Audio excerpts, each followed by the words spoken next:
They can't mention the war, but there is not much else to talk about.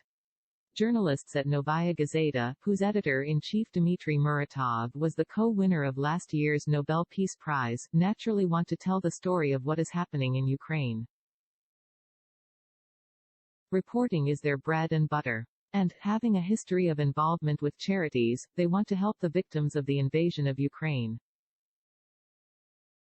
So they are improvising their way through a difficult and complicated moment as state censors breathe down their spine. This week Novaya Gazeta announced they were putting Muratov's Nobel Medal up for auction to try to raise funds for Ukainian refugees. We've consulted with the Nobel Committee and told them this in no way means that we are refusing our prize or that Dmitry doesn't need it. On the contrary, it is the most valuable and important thing that he has and therefore it can't just stay with him. The Peace Prize should be for peace. It will be our contribution, Dmitry's contribution, to peace, Deputy Editor Nadezhda Prusenkova told Fox News. But the gesture appears to have brought swift retribution from the Russian government. Shortly after announcing their fundraising initiative, Novaya Gazeta received an unspecified but ominous warning from the state censor, Roskomnadzor.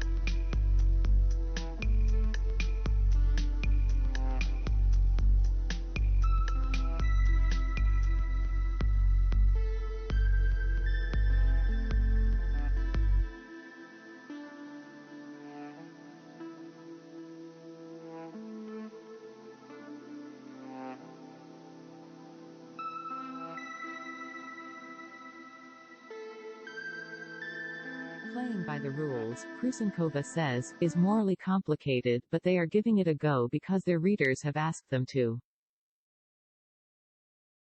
95% said they wanted Novaya's writers to keep on writing, and they apparently can read between the lines. Matters related to the war such as demonstrations and economic hardship can be covered even with the restrictions on using the five-letter word. Prusenkova weighs in on where Russians stand on this war, believing that 50% of Russians are against the war despite the Kremlin's assertion that oppostion is a fraction of that. She chalks solid support for the war up to the fact that in the vast country that is Russia, a lot of people don't use the internet or even read newspapers.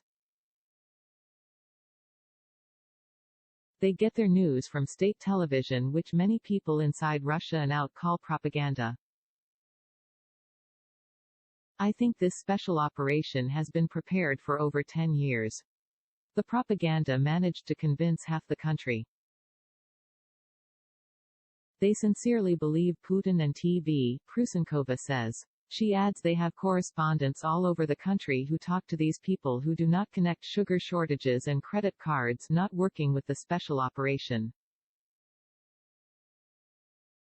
But she feels a sort of breaking point looming. Ukraine is Russia's biggest neighbor, she said, and most people have a friend, grandmother, grandfather or cousin there. When what Putin says contradicts what the aunt in Mariupol says, then families start to pull apart. But eventually she thinks they will start understanding that what is going on. I think awareness will come to people and many will understand that this is not the way to relate to another country, she says, adding that the process will be slow. But, she continues, saying that the state TV employee running on set with anti-war sign during a live broadcast may have been a turning point. For the sake of that, we continue to work. We exist so that something will happen, will change.